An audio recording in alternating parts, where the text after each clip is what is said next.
E. A. Robinson's poem "Richard Cory" was first published in 1897 in the book Children of the Night. Robinson created an imaginary place called Tilbury Town, which he peopled with various failed and frustrated people. Richard Cory is one of them. The poem may be read as an ironic commentary on the American dream of wealth, success, and power. The very embodiment of that materialistic dream, Cory kills himself for some unspecified reason, perhaps a spiritual emptiness or alienation from his fellow human beings. His death leaves the people who wanted to be like him wondering about the purpose of life. The speaker, a representative of the working class people who admire and envy Cory, thought of the man in medieval terms as a king.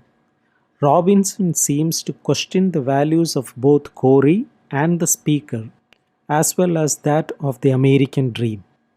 The poem Richard Cory is a dramatic monologue, meaning that the speaker is assumed to be speaking to an audience. It is divided into four verses of 4 lines apiece. Each line is in iambic pentameter. The rhyme scheme for Richard Cory is AB AB, CD CD, EF EF, GH GH. This scheme, with the last 2 lines repeating the rhythmical and rhyme pattern of the first 2 lines, creates balance between these pairs of lines, which Robinson uses effectively to give a sense of control to the poem's tone. Let's see the summary of the poem.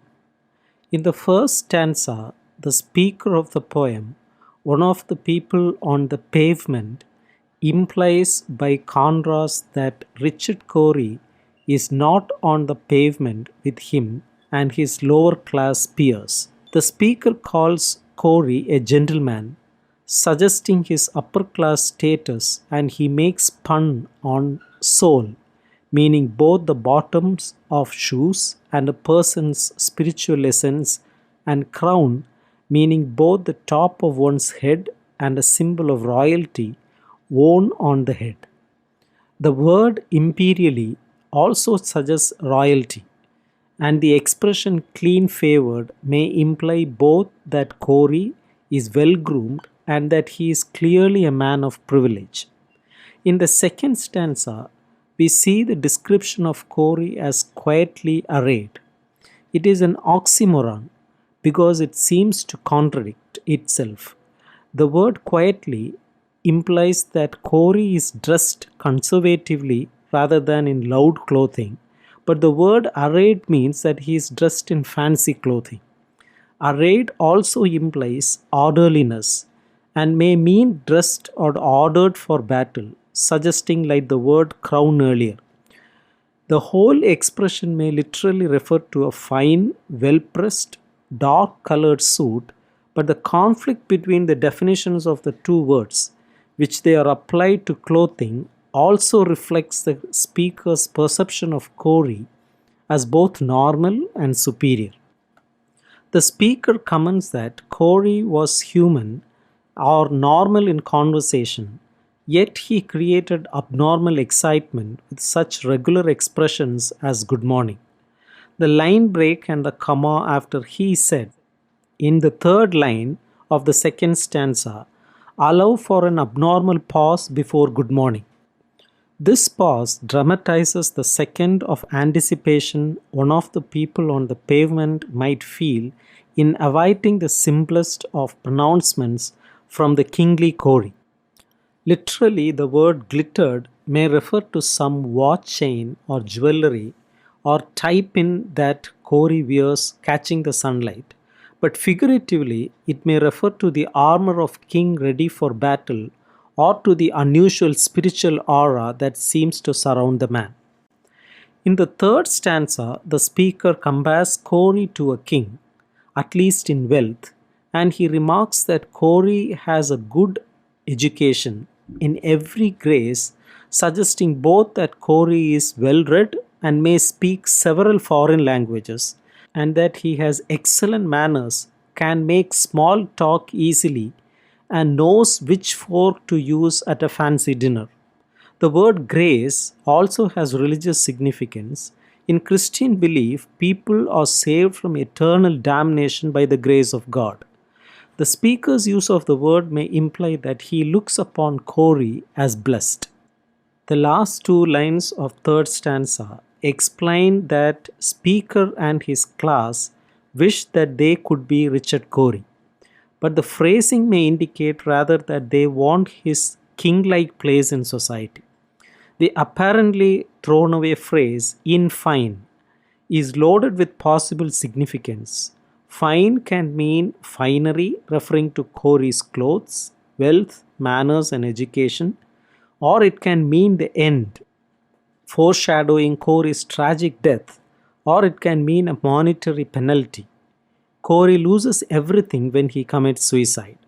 When these three definitions are read in the poem, they suggest that Cory is everything in finery, in death, and in monetary punishment that could make the speaker wish to be dressed in fine clothes, dead, and with his money taken from him.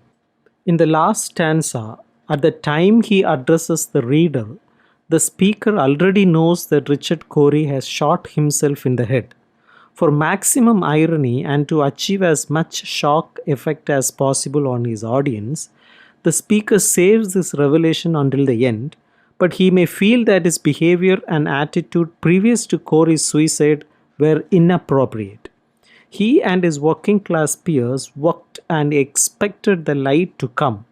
Meanwhile, they could not afford meat because it was too expensive and they were unsatisfied with the bread they could afford. The light is a vague expression, traditionally suggesting a mental, spiritual, or religious revelation. The meat and the bread are more concrete physical images, but in sequence with the light, they may take on more symbolic significance as synecdoches or examples used to represent what they are examples of.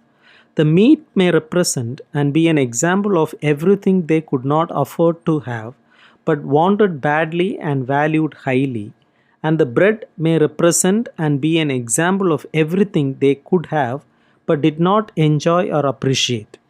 Given that Richard Cory kills himself at night, the light may suggest a dawn of some sort, one which Richard Cory does not live to see.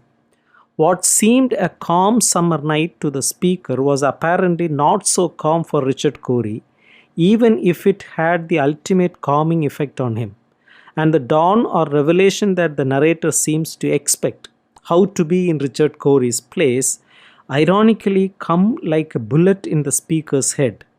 Richard Cory's place during his life was to be a kingly, upper-class, wealthy gentleman in fine clothes, but after the suicide, Cory's place is a grave.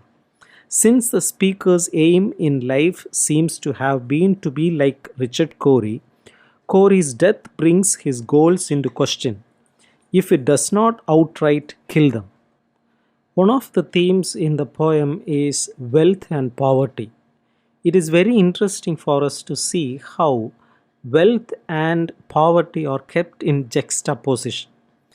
The poem's last line, "went home and put a bullet through his head," is at once pivotal and surprising because Richard Cory is powerful and in control, and a man such as that would seem to have no reason to kill himself. In the first stanza, he is shown to be different from the people on the pavement because he is wealthy and powerful. The glamour of Cory's appearance seems to be more impressive than the size of his bank account. His wealth is only mentioned once in line 8, and even then it is put in terms of his likeness to royalty and not in terms of what he could actually buy. The reason his wealth is important is that it is thought to have made him a better person, glamorous and cultured than most people. For those not financially wealthy, it was difficult to just afford meat or fuel for their lamps. They were too busy keeping life and limb together to pay attention to the luxuries of life like higher education and social status.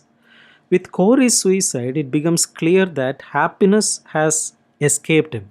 Because he had material success, everyone just assumed he had attained a spiritual peace and emotional fulfillment. They misjudged him because of superficial appearances.